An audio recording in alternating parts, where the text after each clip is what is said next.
नमस्कार दोस्तों, स्वागत है आप सबका भद्रा इस अकेडमी में। आज का डेट है 25 मई 2022 एंड डेली का करंट अफेयर्स में हम लोग ने सोर्स डिस्कस करना है। असम ट्रिब्यून और डिफरेंट अदर नेशनल डेलीज़ को भी हम लोग यहाँ पर फोकस करेंगे। और हाँ, इस पूरे पीडीएफ का लिंक जो है नीचे डिस्क्रिप्शन सेशन में डाल दिया जाएगा, जहाँ से आप इस पीडीएफ को पूरा डाउनलोड भी कर सकते हैं।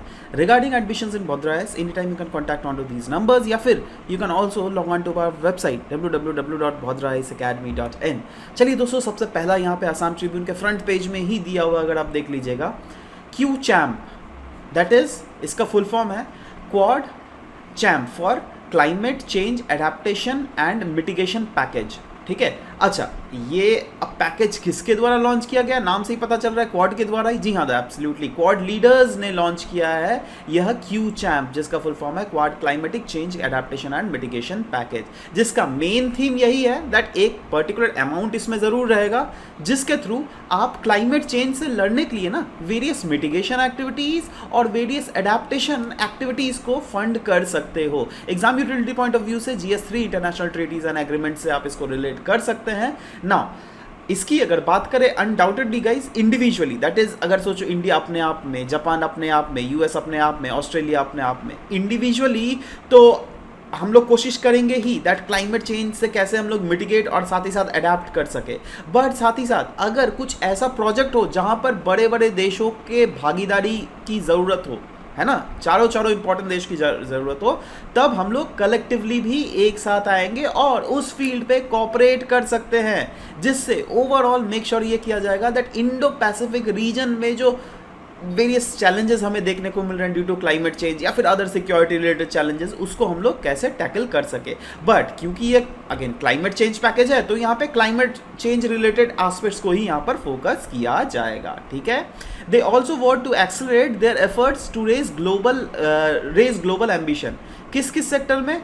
इंडो पैसिफिक रीजन में जितने सारे की स्टेक होल्डर्स हैं, राइट, उन सब के साथ हम लोग कोशिश करेंगे दैट कैसे प्रॉपरली कम्युनिकेशन साझा जा सके, सपोर्ट किया जाएगा, स्ट्रेंथन किया जाएगा और इन्हांस किया जाएगा क्लाइमेटिक एक्शंस, है ना, इन पार्टनर कंट्रीज़ के साथ। और साथ ही साथ कोई अगर इनोवेटिव ऐसे टेक्नोलॉजीज़ हैं जिससे क्लाइमेट चेंज से रिलेटेड लड़ा जा सकता है, तो उसमें रिसर्च एंड डेवलपमेंट में भी काफ़ी ज़्यादा फैसिलिटेट किया जाएगा with the help of this Q champ, that is quad climatic change adaptation and mitigation package के द्वारा।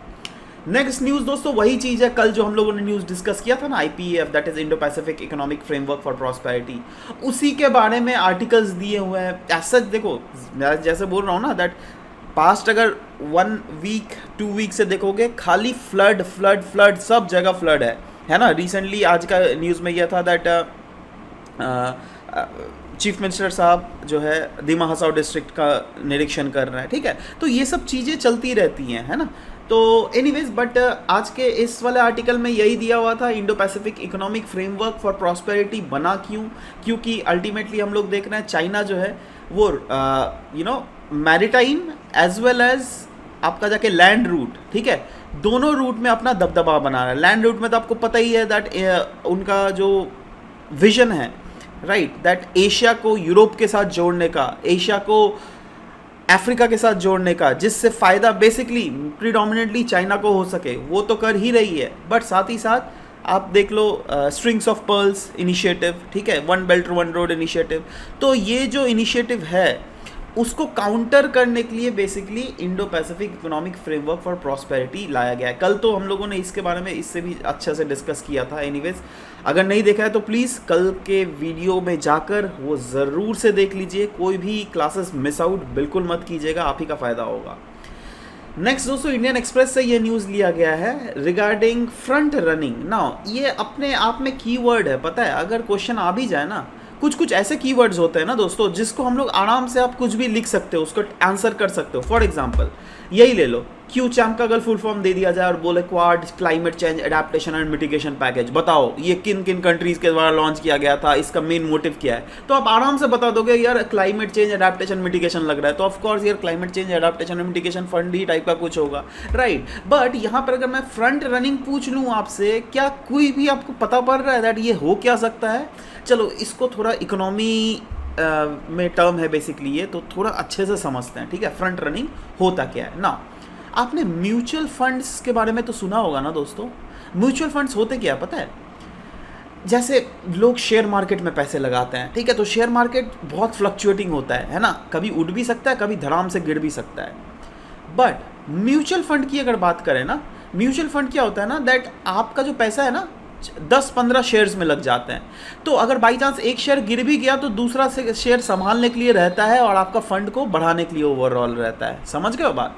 तो वो चीज़ होता है म्यूचुअल फंड। समझ रहे हो बात? मतलब एक बास्केट रहता है जिस बास्केट में बहुत सारे शेयर्स रहते हैं, राइट, और उस बास्केट का आप पैसा, बास्केट के ऊपर पैसे लगाते हो, ना कि इंडिविजुअल शेयर्स के ऊपर पैसे लगाते हो, ठीक है। इसका मतलब ये सोचो, बास्केट में अगर 15 शेयर या फिर 20 शेयर्स है, तो ओवरऑल 20 शेयर्स का परफॉर्मेंस क्या होने वाला है आने वाले 5 सालों में, उसके हिसाब से आपको पैसा मिलेगा, वेदर इट इज इंक्रीजिंग और डिक्रीजिंग, उसके हिसाब से आपको पैसा मिलेगा। समझ में आ गया? यह होता है नॉर्मल म्यूचुअल फंड का बिजनेस, है ना। अच्छा, अब क्या होता है, बहुत सारे कंपनीज म्यूचुअल फंड्स चलाती हैं, ठीक है, वो SBI ले लो, HDFC बैंक का भी एक यूनिट है जो म्यूचुअल फंड चलाता है, और भी बहुत सारे इधर उधर है, मतलब प्राइवेट भी इंस्टीट्यूशंस है जो म्यूचुअल फंड कैरी आउट करते हैं, ठीक है। अब देखो क्या हो गया ना, फॉर एग्जाम्पल ये जो बास्केट में जो 15 शेयर रखा है, इसको शेयर को मैनेज करने के लिए कोई तो मैनेजर रखा होगा ना। फॉर एग्जांपल SBI ले लो, है ना, SBI में जो है ना एक कोई पर्टिकुलर मैनेजर रख दिया गया। अब सोचो मेरे कोई मैनेजर रख दिया गया, ठीक है, मैं मैनेजर कर रहा हूँ इसको, ठीक है। अब मेरे को ऑर्डर आया दैट आपको एक particular share, that is IRCTC का शेयर आपको इसमें इंक्लूड करना है और 50% शेयर बास्केट का ये होल्ड करना चाहिए, ठीक है, तो आप प्लीज़ खरीद के इसको कल इंक्लूड कर लेना, ठीक है।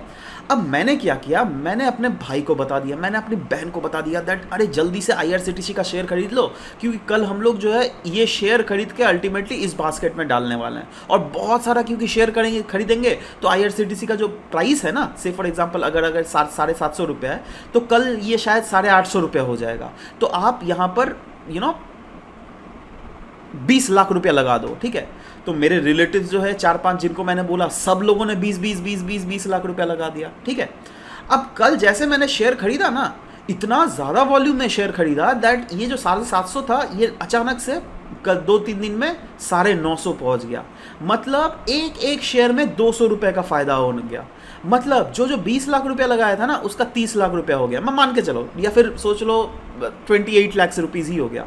तो सोचो 2 दिन में अगर 8 लाख रुपया कोई कमा सकता है, क्या गलत बात है क्या? नहीं ना, गलत बात तो टेक्निकली तो गलत बात है ही, उसी को कहते हैं फ्रंट रनिंग, ठीक है। दैट मैं अगर किसी को सबसे पहले ही बता दूं दैट हाँ इसमें मैं शेयर खरीदने वाला हूं और आप जल्दी से खरीद लो और जैसे दाम बढ़ेगा आप बेच देना, ठीक है, तो इस पूरे प्रोसेस को फ्रंट रनिंग कहते हैं, ठीक है, क्योंकि यहाँ पर लार्जर ऑर्डर्स को एग्जीक्यूट किया जाता है म्यूचुअल फंड बिजनेस के द्वारा, ठीक है, और उससे पहले किसी को रिलेटिव्स या फिर कोई मतलब कंपनी के लोगों को बोल दिया जाता है आप जल्दी से शेयर खरीद लो, जैसे दाम बढ़ेगा आप बेच देना, ठीक है, उससे आपका मुनाफा होगा। समझ रहे हो बात? ये प्रैक्टिस देखो, यही चीज़ पूरा लिखा हुआ है, उसी चीज़ को मैंने एकदम लेमन टर्म्स में समझा दिया, ठीक है।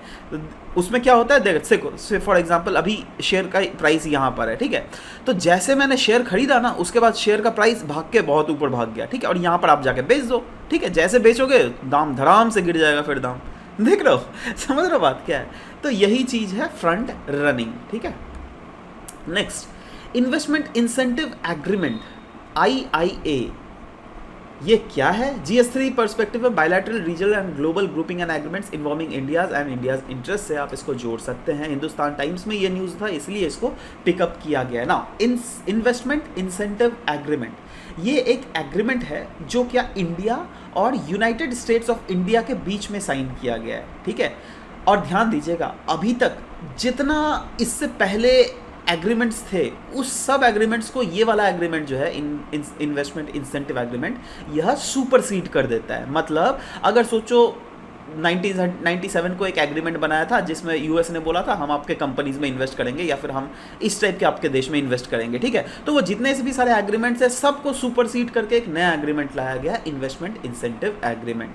यह एक लीगल रिक्वायरमेंट है जिसके तहत US international development finance corporation जो है, मतलब यूएस का जो DFC है, that is development financial corporation, वह इंडिया को सपोर्ट प्रोवाइड करने वाला है, इन्वेस्टमेंट सपोर्ट ना। देखो अभी इन्वेस्टमेंट सपोर्ट को इंडिया की इसलिए भी ज़्यादा ज़रूरत है ना, क्योंकि आपको पता होना चाहिए, न्यूज़ में तो सुन ही रहे होगे दैट FIIs जो है हमारे देश से पैसा निकाल के भाग रहे हैं, ठीक है। तो अगेन पैसे तो चाहिए ना, तो कोई अगर देश दैट इज़ यूएस जैसा अगर बड़ा देश अगर हमारे देश में इन्वेस्ट करता है तो कहीं ना कहीं दूसरे देशों को भी एक एक क्लिक मिलता है दैट हाँ कि यूएस अगर उस देश में इन्वेस्ट कर रहा है तो हम भी इन्वेस्ट करेंगे, क्योंकि यूएस उसी देश में इन्वेस्ट करता है जहाँ पे वो प्रॉपरली कैलकुलेट करके देखता है दैट हाँ क्या वो देश फ्यूचर में आगे बढ़ेगा, फ्यूचर उसका फ्यूचर कैसा है। ये सब सारे फैक्टर्स को कंसिडर करके ही बेसिकली इन्वेस्टमेंट किया जाता है, ठीक है। और वही चीज़ यहाँ पर भी यूएस एक काइंड ऑफ बोल सकते हो इंडिया का हेल्प, क्योंकि एलआई है, नेचुरल एलआई, तो ऑफकोर्स हेल्प किया जा रहा है। अब इसमें क्या क्या सर्विसेज ऑफर की जाएंगी इस एग्रीमेंट के अंदर, जिसका नाम है इन्वेस्टमेंट इंसेंटिव एग्रीमेंट, IIA। देखो इसके तहत debt, equity investment, investment guarantee, investment insurance और रीइंश्योरेंस, तो ये सब सारे फैक्टर्स देखे जाएंगे। चलो ये सब तो उतना बात आपको उतना भीतर में थोड़ा ना कोई पूछने वाला है, आपको मेन यही पूछेगा, अगर पूछेगा भी तो दैट हाँ किन किन देशों के बीच में ये सब साइन किया गया है, इस टाइप के छोटे छोटे फैक्ट जरूर से याद रखिएगा। नेक्स्ट द हिंदू से लिया गया है ILO monitor on the world of work. देखो टेक्निकली ये कल का न्यूज़ था, बट हाँ वी आर, देखो हमारा क्या काम है दैट हम कोई भी न्यूज़ को छोड़ेंगे नहीं, राइट, उसको पकड़ के पूरा कंप्लीट कर देंगे, है ना, जिससे कोई छूट गया तो फिर प्रॉब्लम हो सकता है। एनीवेज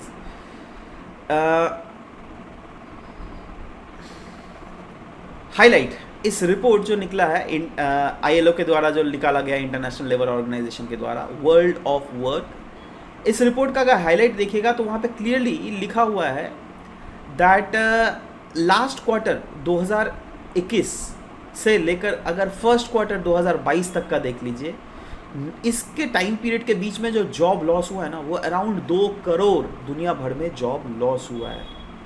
और यही नहीं, जेंडर गैप भी जो है ना, जेंडर गैप मतलब दैट इज़ मेल्स को क्या प्रायोरिटी मिल रही है और फीमेल्स को, या फिर मेल्स और फीमेल्स के बीच में वो लेबर फोर्स पार्टिसिपेशन रेट क्या है, तो वो गैप जो दिखता है ना उसको कहते हैं जेंडर गैप। और वो और भी ज़्यादा डिटीरियोरेट हो रहा है। डिटीरियोरेट मतलब ये वुमेन के अगेंस्ट जा रहा है, राइट। मतलब टेक्निकली अगर देखोगे जॉब तो लॉस हो रहा है, तो इसमें वुमेन्स का ही नहीं मेंस का भी जॉब लॉस हो रहा है, बट साथ ही साथ जेंडर गैप में भी डिटोरेशन हो रहा है in working hours in the second quarter of this. अच्छा चलो इतना सेकंड क्वार्टर उतना तो ध्यान में नहीं रखना है, ओवरऑल आप याद रखिए दैट हाँ जॉब लॉस जो है वुमेन्स में भी हुआ है। दैट इज कैसे, अगर प्रायर टू पैंडेमिक अगर देख लीजिएगा 100 वुमेन्स अगर काम कर रही हैं तो उसमें से आफ्टर दैट 12.3 वुमेन्स ने जॉब छोड़ दिया, they have lost their job, ठीक है। और सिर्फ ये वुमेन के साथ ही ये हालत नहीं है, मेंस के साथ भी हालत है। जैसे वुमेन्स में अगर पैंडेमिक के पहले अगर 100 लोग काम कर रही थी, 12 लोगों के पास अगर जॉब नहीं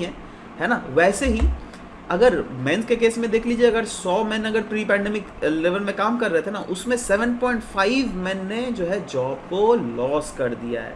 अ great and growing divergences has been seen between the richer as well as poorer economies. जी हाँ, यही नहीं, जो रिच इकोनॉमीज़ है, जो डेवलप्ड इकोनॉमीज़ है, वो बढ़ी जा रही है उनकी इकोनॉमीज़, और जो अंडर डेवलपिंग या फिर अंडर डेवलप्ड इकोनॉमीज़ है उनकी जो हालत है और भी ज़्यादा खस्ता होते हुए हमें दिख रहा है।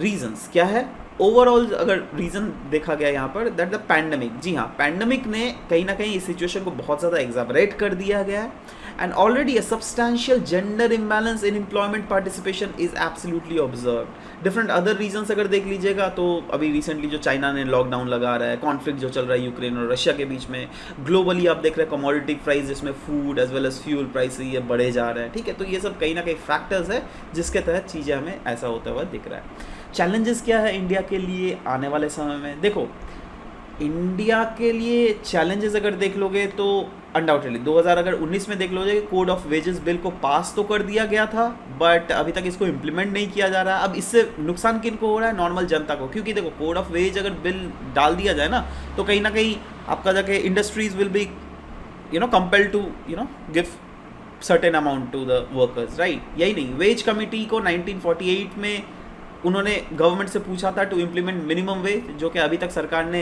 इम्प्लीमेंट नहीं किया गया। क्यों? क्योंकि इसको इंडस्ट्रीज़ के द्वारा अपोज किया जा रहा है ना। 30 to 60% of the workers, 5 crore people who lost their jobs during the lockdown have not joined any work. Lockdown के समय में जो इन्होंने जॉब छोड़ा था ना, अभी तक ये जॉब ने ज्वाइन नहीं किया है। 1/3 of MSMEs, that is micro small and medium enterprises की अगर बात करें, they can never be revived according to a survey. जी हाँ, MSME के द्वारा कंडक्ट किया गया था। तो अब खुद सोचो, जब किन के मेनली मार पता है इनमें भी किन के ऊपर पड़ा, जो अनऑर्गेनाइज्ड सेक्टर से काम करते हैं, MSME से काम करता है। अब देखो ये सब ऐसे फील्ड है ना जहाँ पर अगर परसेंटेज ऑफ एम्प्लॉयमेंट देख लोगे वो सबसे ज़्यादा है, लेकिन इन्हीं रीजन्स में, और इन्हीं रीजन्स में अगर लोगों के जॉब लॉस हो रहा है तो कहीं ना कहीं that is a matter of huge concern, right.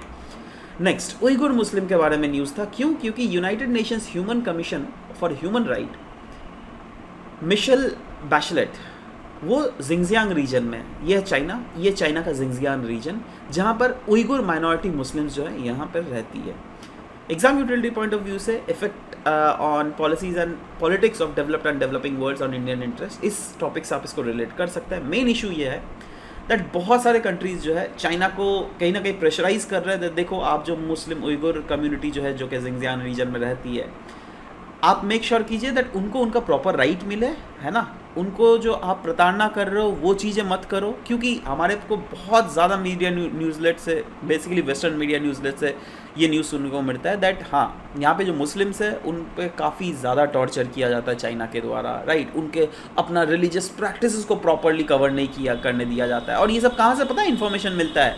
एक तो अनडाउटेडली इनकी इंटेलिजेंस एजेंसीज तो लाती ही है रिपोर्ट, बट साथ ही साथ जो जिंगजियांग रीजन से भागकर जो उइगुर्स डिफरेंट वेस्टर्न कंट्रीज चले गए ना, वो लोग भी बहुत ज़्यादा बोलते हैं दैट हम लोगों के साथ क्या हुआ, ये सब आप बीती सब कुछ सुनाया जाता है, राइट। और undoubtedly credible report indicates that over 1 million people have arbitrarily detain करके रख लिया गया जिंगजियांग रीजन में। उनको अपना कल्चर को प्रॉपरली प्रैक्टिस नहीं देने दिया जाता है, ठीक है।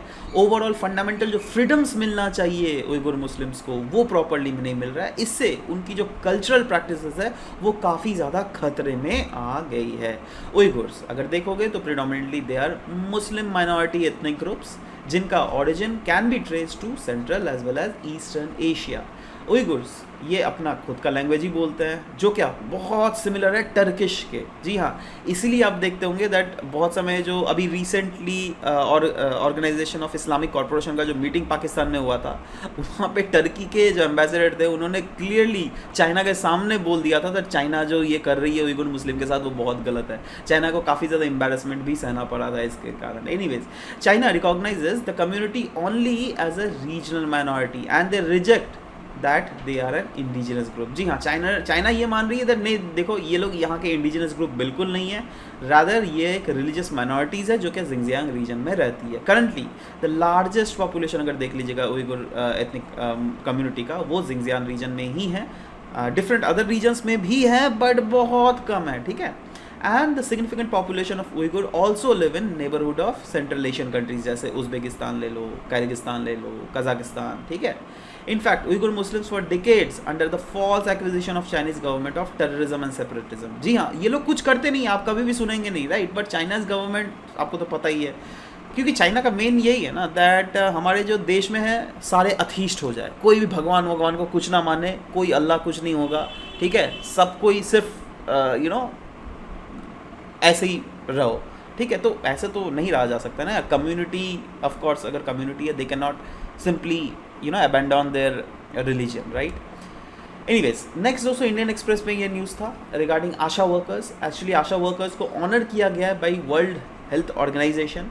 आशा workers full form accredited social health activist, right. इन्होंने ग्लोबल हेल्थ लीडर अवार्ड 2022 जीता है ना, on amid the 75th World Health Assembly. GS1 issue related to womens, आप इसको डायरेक्टली इंक्लूड कर सकते हो। क्यों? क्योंकि we are talking here about Asha workers. Asha accredited social health activist, ये होती कौन है? फॉर एग्जांपल एक गांव है, ठीक है। अब गांव में है तो सोचो यहाँ पे इस गांव में 10,000 लोग रहते हैं, है ना। अब 10,000 में फैमिलीज कितनी होंगी अब बताओ? मान के चल रहा हूँ 2,000 फैमिलीज है, ठीक है। अब 2,000 फैमिलीज में अगेन बहुत समय प्रॉब्लम्स हमें देखने को मिलते हैं, जैसे हेल्थ केयर फैसिलिटीज़ वहाँ पे प्रॉपरली नहीं है, राइट। फैमिली प्लानिंग लोग प्रॉपरली नहीं कर पाते हैं, कॉन्ट्रासेप्टिव्स का यूजेजेस लोग कैसे किया जाए वो सबको नहीं पता, ठीक है। उसके बाद जैसे अगर कोई प्रेग्नेंट हो गई तो उन्हें हॉस्पिटल में डिलीवरी देना है या फिर घर में ही डिलीवरी कर दो, क्योंकि देखो अगर आप घर में डिलीवरी करते हो then there is high risk that बच्चा नहीं भी, I mean like they might dead, right. But वहीं पर अगर हॉस्पिटल में अगर आप डिलीवरी कराओगे तो सब कुछ मेडिकल फैसिलिटीज़ रहेंगी तो योर बच्चा विल बी सेव्ड, राइट। तो यही चीज़ यहाँ पर भी देखा जा रहा है। आशा वर्कर्स कौन है? They are the volunteers. अब देखो वही चीज़, वॉलंटियर्स कहाँ होगा? सोचो यहाँ पे अगर 2000 फैमिलीज एग्जिस्ट कर रही है तो कुछ कुछ अपॉइंट किया जाता है महिलाओं को एज एन आशा वर्कर, जो क्या इसी कम्युनिटी से ही होती हैं, बाहर से लोग नहीं आते हैं, इसी गांव के कम्युनिटी के लोग ही आशा वर्कर बनते हैं, ठीक है। और इनका काम यही होता है दैट लोगों को सहायता करना, लोगों को इन्फॉर्मेशन प्रोवाइड करना। अगर सरकारी कुछ सहायता दी जा रही है तो वो लोगों तक पहुंचाना through various health care schemes of the government of India, ठीक है। तो क्या हम बोल सकते हैं ये एक ब्रिज का काम करती है between the marginalised communities and the primary health care centres या फिर सरकारी हेल्थ केयर सेंटर्स? एब्सोल्युटली, क्योंकि देखो सरकारी हेल्थ केयर सेंटर्स के बारे में शायद इन गांव के लोगों को पता नहीं था, राइट। तो ये आशा वर्कर्स ही बोलती है देखो आप अपने घर में बच्चों को डिलीवरी ना दो, आप इस अस्पताल में जाके दो, आपको पैसा भी मिलेगा सरकार से, ठीक है। तो ये क्या वही ना बोला, they act as a bridge connecting between the marginalized community and the primary health centers, ठीक है। and the role of these communities क्या है under the national rural health mission? जी हाँ दोस्तों, basically national rural health mission के under ही इनको basically दायित्व तो दिया गया था दैट हाँ आप ये सब काम कीजिए। तो डिफरेंट काम इनको करना पड़ता है, जैसे डोर टू डोर हर घर में जाते रहते हैं, राइट। अवेयरनेस क्रिएट करते हैं दैट हाँ कि क्या क्या बेसिक न्यूट्रिशन होना चाहिए, हाइजीन प्रैक्टिसेस कैसे मेंटेन कर रखना चाहिए, हेल्थ सर्विसेज क्या क्या अवेलेबल अगर करवाना हो तो क्या होना चाहिए, राइट। मेन फोकस रहता है दैट वुमेन्स जो है एंटीनेटल, जब ड्यूरिंग प्रेगनेंसी टाइम जो है ना उनको एंटीनेटल चेकअप ज़रूर से करवाए, है ना। Proper health care delivery practices उनको मिल सके, post birth training, breast feeding practices क्या क्या होना चाहिए, वो सब जो है आशा वर्कर्स के द्वारा प्रोवाइड किया जाता है। इसके साथ जो है वुमेन को काउंसिल भी किया जाता है दैट कॉन्ट्रासेप्टिव्स हमें कैसे यूज़ करना चाहिए। उन्हें बताया जाता है अगर कॉन्ट्रासेप्टिव नहीं यूज़ कर रहे हैं, अगर बहुत सारे लोगों के साथ अगर आपका संबंध है तो कैसे सेक्सुअली ट्रांसमिटेड डिजीज़ जो है फैल सकती है, इन चीज़ों के बारे में बताया जाता है। उनके चिल्ड्रंस को इम्यूनाइजेशन का क्या फ़ायदा है वो सब बताया जाता है, राइट। यही नहीं, टीबी पेशेंट्स को मेडिसिन पहुंचाना एंड डिफरेंट अदर ऐसे ही वर्क जो है इनके द्वारा किया जाता है ना। सवाल यह होता है दैट क्या आशा वर्कर्स को पे किया जाता है? बताओ तो, कॉमन सेंस लगाओ तो, क्या उनको पे किया जाता है? देखो एक्चुअली क्या है ना, जैसे कि मैंने स्टार्टिंग में ही बोला दैट वो लोग वॉलंटियर्स है, ठीक है। तो सरकार का कोई ऑब्लिगेशन नहीं है दैट उनको पे करे, बट ऐसी बात थोड़ा ना, आप खुद सोचो ना, किसी को नहीं पे करोगे क्या वो काम करेंगी कभी? है ना, पेमेंट के लिए ही ना इंसान काम करता है। तो their income depends on incentives under various schemes. जी हाँ दोस्तों, बहुत स्कीम्स के अंडर इनका जैसे होता है ना सरकारी वेरियस स्कीम्स, तो उसके अंडर जो सरकार के द्वारा जो पैसा दिया जाता है उन पैसों से ही इनको भी सैलरीज प्रोवाइड करवाई जाती हैं, ठीक है। ये चीज़ आपको प्रॉपरली ध्यान में रखना चाहिए।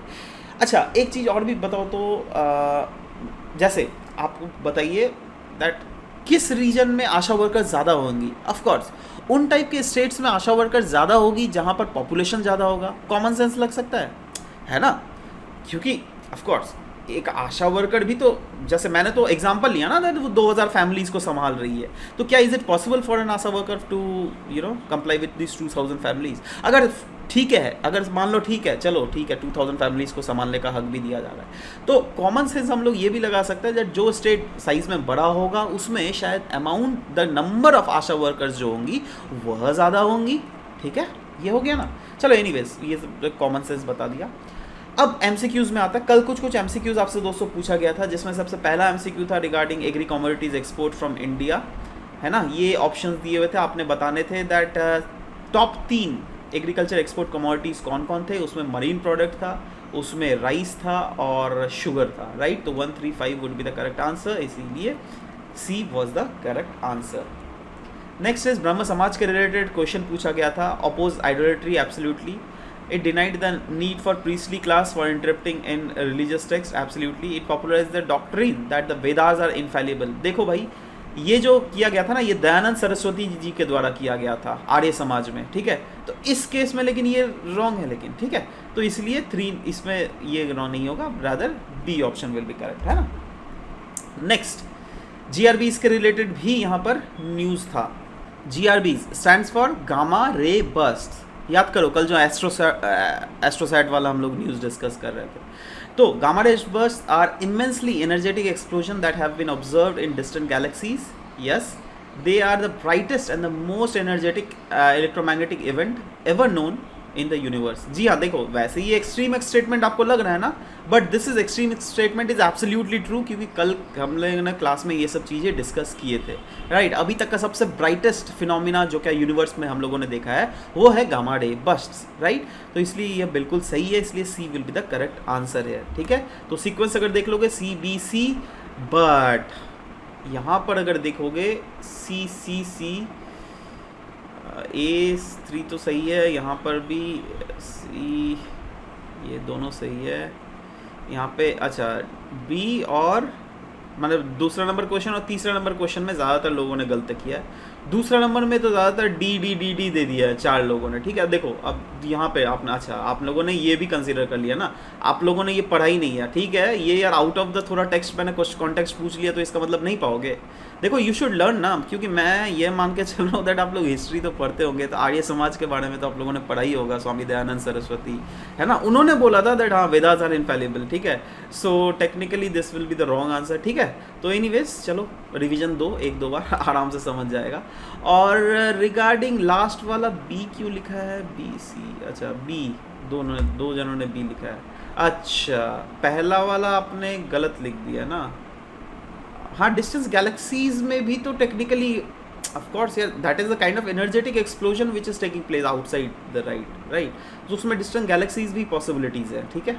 सो जो जनरल चीज़ें हैं ना, तो जनरल चीज़ों में ज़्यादा कंफ्यूज नहीं करते हैं अपन, है ना। एनीवेज आज का क्वेश्चन देख लेते हैं दोस्तों। आज का क्वेश्चन है investment incentive agreement, it was signed between India and which among the following countries, USA, Japan, China या फिर Russia. Next is consider the following statement, 2 statement दिए हुए, आपने बताना है कौन सा स्टेटमेंट यहाँ पे सही है। Uyghurs are predominantly Muslim minority ethnic groups, they can be found in Xinjiang regions of China. बताइए 1 only, 2 only, both, none। Next, the world's largest workforce of ASHA worker is in Uttar Pradesh. Next is government are not obligated to pay ASHA workers any salary. आपने बताना है कौन सा यहाँ पर सही है, करेक्ट है। 1 only, 2 only, both 1 and 2, neither 1 nor 2। चलो अब मेंस का क्वेश्चन देख लेते हैं, क्वाड के रिलेटेड है, राइट। क्वाड जो है अनडाउटेडली फोकस हो गया है मेनी इनिशिएटिव्स का between the 4 countries, right, and जिसके कारण इंडो पैसिफिक रीजन को फ्री और ओपन रखने का एक दावा किया जा रहा है क्वाड के द्वारा।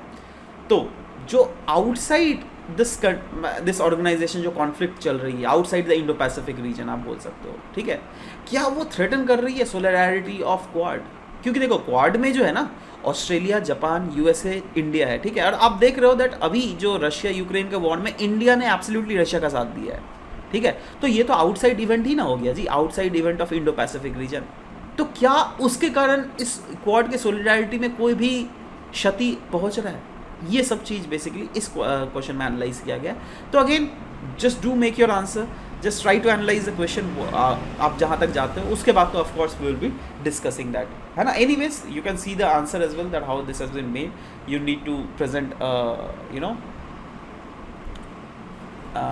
Initial introduction, right. इंट्रोडक्शन के बाद मेक श्योर कीजिएगा दैट ऑब्जेक्टिव्स, अगर ऑब्जेक्टिव्स नहीं भी दिखेगा तो डायरेक्टली आप यहाँ पर भी जंप कर सकते हैं, या फिर ऑब्जेक्टिव्स को पता है आप ऐसे भी कर सकते हो, आप ऐसे लिख लो ऑब्जेक्टिव, ठीक है, उसके बाद ऐसे लिख लो दैट क्या क्या करना है, right, that is free and open Indo Pacific reason, है ना। उसके बाद चाइनीज डोमिनेशन को रिड्यूस करना, है ना, ऐसे करके करना, ऐसे करके मत लिखना, है ना, कुछ ज़्यादा ही आपके लिए नहीं तो हो जाएगा, ठीक है। उसके बाद of course climate disaster, cyber security, maritime security, ये सब तो खैर है ही, ठीक है। ऐसे करके लिखना ज़्यादा बेहतर है। उसके बाद डायरेक्टली जंप करना दैट सिग्निफिकेंस क्या है of India in Indo Pacific, और ऑफ कोर्स चैलेंजेस क्या है क्वाड में, क्योंकि ऑफ कोर्स पूरा होलिस्टिक एनालिसिस करेंगे ना, और फाइनली वे फॉरवर्ड पॉइंट्स, ठीक है। So this was all about the discussion of today's class. I hope that आप चीज़ों को एनालाइज करके खुद से आंसर्स ज़रूर से लिख रहे होंगे हर रोज़, क्योंकि अगर आप खुद से आंसर्स लिखोगे तो ही there is a high probability that you will be getting selected in your mains paper, right? So yeah, we just do expect that from you. So anyways, this was all about the discussion for today's class. We'll be meeting in next session. Till then, bye bye, take care, and thank you for listening to the whole video, guys. Thank you very much.